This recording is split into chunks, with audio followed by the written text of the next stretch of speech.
Bonnie Garmus, Lessons in Chemistry.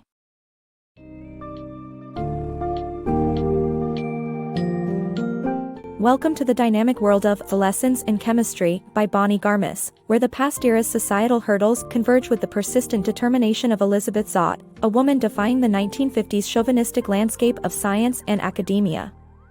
This summary dives into Elizabeth's journey from being an overlooked chemist to a television icon, revealing the undercurrents of gender discrimination she battles every day.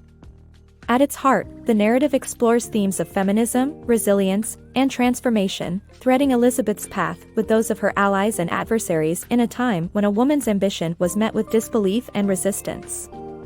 Expect a tale that not only delves into individual grit and defiance against patriarchal norms, but also celebrates the power of change as the foundation of both personal and societal evolution.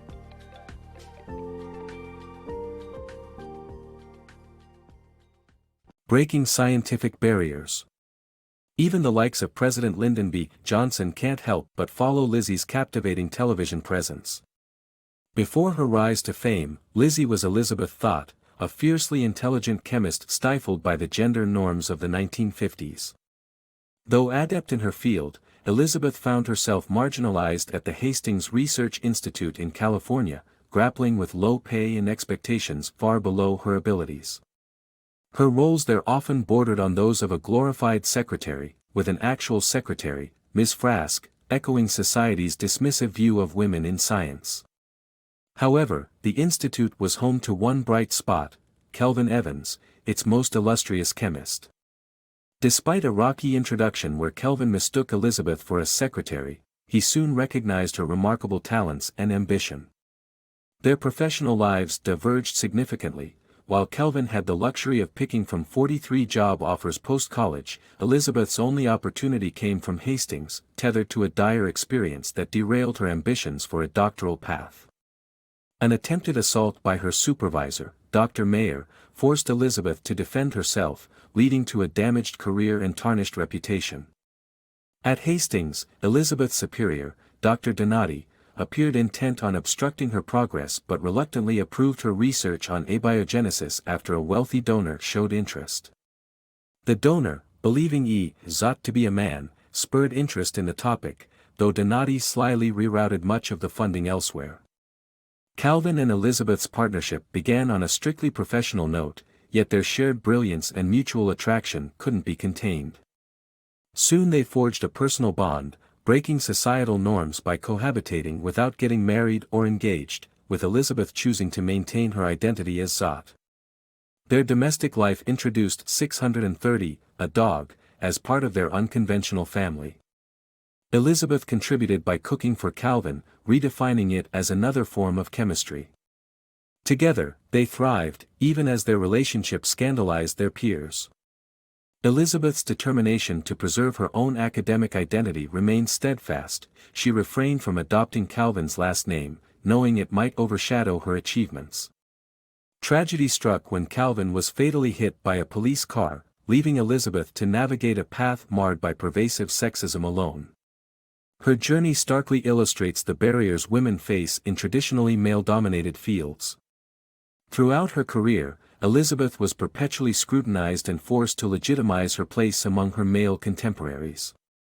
Misogyny, manifesting as both subtle and explicit biases, hindered her at every turn, from demeaning remarks to physical threats. Even Calvin, despite his love for her, initially fell prey to these societal prejudices. In their intellectual exchanges, Elizabeth proved herself Calvin's equal, delving into complex topics spanning amino acids and silkworm pheromones with ease. Yet, the era's entrenched beliefs dictated that women should aspire to nothing beyond traditional roles of marriage and homemaking. To attain the success she deserved, Elizabeth needed to overcome a world intent on shutting her out. Her tale is a tribute to those who fight for their rightful place within science and a reflection on why these battles persist today. Defying gender norms. Elizabeth Zott's life takes a dramatic twist following the death of her beloved Calvin. As she steps back into the somber confines of her partner's office, amidst sordid personal effects, a small blue box catches her eye. Nestled inside is a diamond ring, revealing Calvin's unspoken desire to marry her.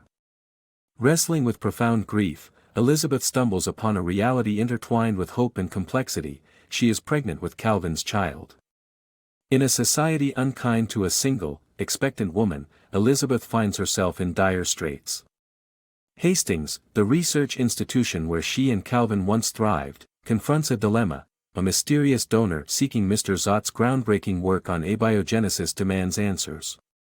But there is no Mr. Zott, only Elizabeth, who now faces dismissal for her unmarried and pregnant status. Turning adversity on its head, she offers paid assistance to former colleagues, finally being compensated and credited for her often overlooked contributions. Elizabeth's journey into motherhood is far from serene. Newborn Madeline introduces Elizabeth to the chaotic, ruleless universe of childcare, throwing the scientist into uncharted territory. Where logic and science reigned, now Elizabeth stands bewildered by maternal challenges. Enter Harriet Sloane, the compassionate neighbor drawn to Elizabeth's struggles. Trapped herself in the confines of a lackluster marriage, Harriet extends a lifeline of friendship, connecting over shared struggles of femininity in the 1950s. As Madeline grows into a brilliant yet solitary child, financial pressure prompts Elizabeth to return to Hastings.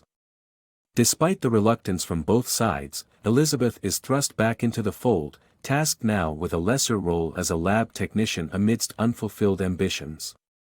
The environment at Hastings is more oppressive without Calvin, yet Elizabeth discovers an unexpected confidant in Miss Frask. Initially at odds, Miss Frask becomes a pivotal ally, her experience a mirror to Elizabeth's. Bound by an unwritten set of societal expectations, Miss Frask dutifully followed the rules only to find herself unmarried and stagnant in a male-centric hierarchy. Once an aspiring scientist, her academic journey was derailed by trauma, leaving her entrenched in gender constraints. Together, Elizabeth, Harriet, and Miss Frask orchestrate a quiet revolution against the systemic misogyny defining their worlds. Elizabeth pushes against the boundaries in her professional life, challenging norms of single motherhood and gender roles in science. Harriet embodies the traditional domestic role yet dreams beyond her prescribed existence. Simultaneously, Miss Frask steps out from the shadows of conformity, aligning with Elizabeth in her quest for more than mere survival. Despite their outward contrasts, a shared thread of dissatisfaction binds them. Their individual battles against societal expectations bring illumination to their collective strength. Elizabeth, Harriet, and Miss Frask's lives reflect varied embodiments of femininity, each rebelling against the rigid gender stereotypes of their era. Their determination to pursue fulfillment and equality not only drives their personal stories but also underscores a universal message of resilience and unity in the face of systemic inequality.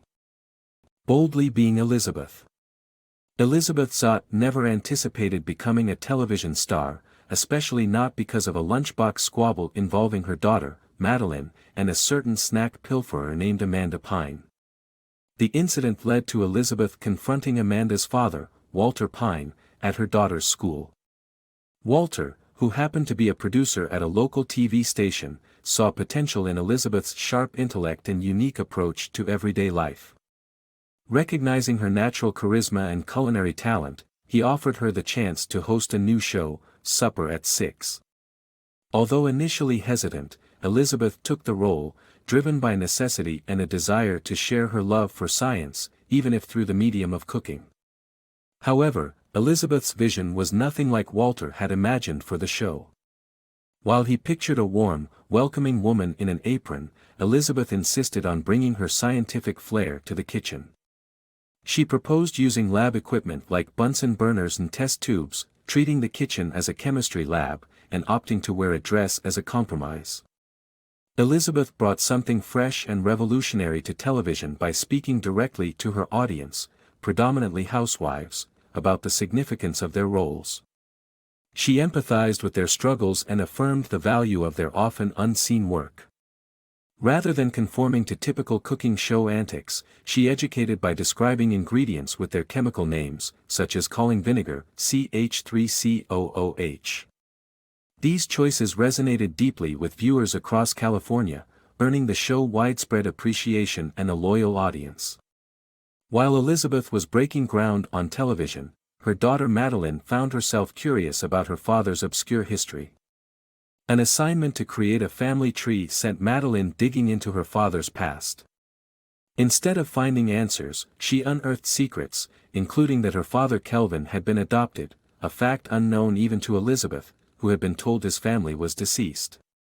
Madeline's investigation led her to Reverend Wakely, who had once known Kelvin, thus beginning an exploration into his past connections and unresolved beliefs.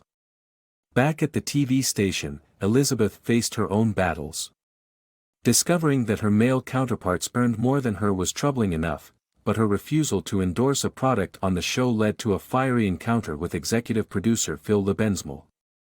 His inappropriate advance was met with Elizabeth's unshakable courage. Calmly brandishing a kitchen knife, she stood her ground, which led to an unexpected turn of events, a heart attack for Phil and a golden opportunity for Elizabeth and Walter. With Phil out of action, they stumbled upon a trove of syndication offers. Supper at 6 was more than just a hit, it was poised for greatness. Despite pressure to fit into the traditional mold of a smiling homemaker, Elizabeth remained unwaveringly true to herself.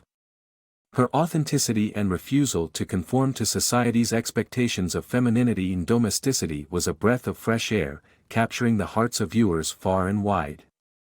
The show became an emblem of empowerment, redefining the image of women in their homes and beyond, and proving that the essence of being successful lies in embracing who you truly are. Embracing change. Change weaves its way through the lives of Elizabeth, Madeline, and Reverend Wakely as they navigate profound personal transformations. While Elizabeth captivates her audience with compelling television moments, Madeline and Reverend Wakely dig into hidden family secrets. Their search reveals that Kelvin, orphaned after his adoptive parents' deaths, had a biological family desperate to find him. Misled by a corrupt minister, Kelvin's family believed him dead, establishing a trust to support scientific inquiry in his name. As Madeline uncovers truths about her past, she meets Miss Frask, who shares the tumultuous tale of Elizabeth's challenges at Hastings, including being compelled to leave due to her pregnancy. This revelation and her daughter's confrontation thrust Elizabeth into clarity. She was not destined to remain a TV chef but instead, a devoted scientist.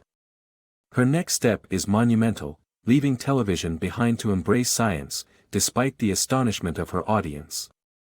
Elizabeth's epiphany declares that chemistry embodies change, it's a call to her female viewers to alter their paths and defy norms. Months pass, and Elizabeth's anticipated job offers remain elusive until a pivotal meeting at Hastings. Here, face to face with the enigmatic Avery Parker, Elizabeth encounters astonishing truths. Avery is revealed as a benevolent benefactor and Calvin's biological mother, who had been deceived about her son's fate. Recognizing Elizabeth's scientific zeal, Avery appoints her as head of chemistry, dismissing the obstructive Dr. Donati. This elicits a heartfelt embrace of new roles within their intertwined family, deeply affecting Elizabeth's daughter, Madeline. Thus begins Elizabeth's renewed journey into science, armed with a fresh notebook to explore the wonders of abiogenesis, the transformative leap from non-living to living matter. This scientific pursuit mirrors Elizabeth's personal transformation. No longer trapped by fame, she returns to her true calling. Elizabeth's life is not the only one to undergo dramatic change. Miss Frask, liberated from her former role, gains the long-sought position as head of personnel at Hastings. Meanwhile, Harriet Sloane leaves behind a life of abuse for a promising future with TV producer Walter Pine. Elizabeth's story champions change as vital and life-affirming, an invitation to embrace new paths and redefine futures. In recognizing and adapting to life's inherent changes, Elizabeth and those around her find empowerment and renewed purpose.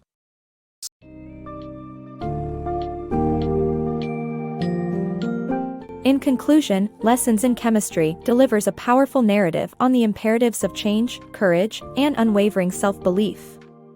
Elizabeth's journey from misjudged scientist to beloved television figure encapsulates the struggle many women face against systemic sexism, while highlighting the urgency of altering the status quo. Through her evolution and ultimate return to her scientific roots, Elizabeth reminds us of the value of authenticity and pursuing one's passions. As the characters around her also embrace transformation, whether opting for new careers or breaking free from societal shackles, the story advocates for change as a catalyst for growth. Elizabeth's message resonates beyond her era, encouraging readers to initiate change wherever it is most needed in their lives, underscoring that true progress lies in embracing our capacity to evolve.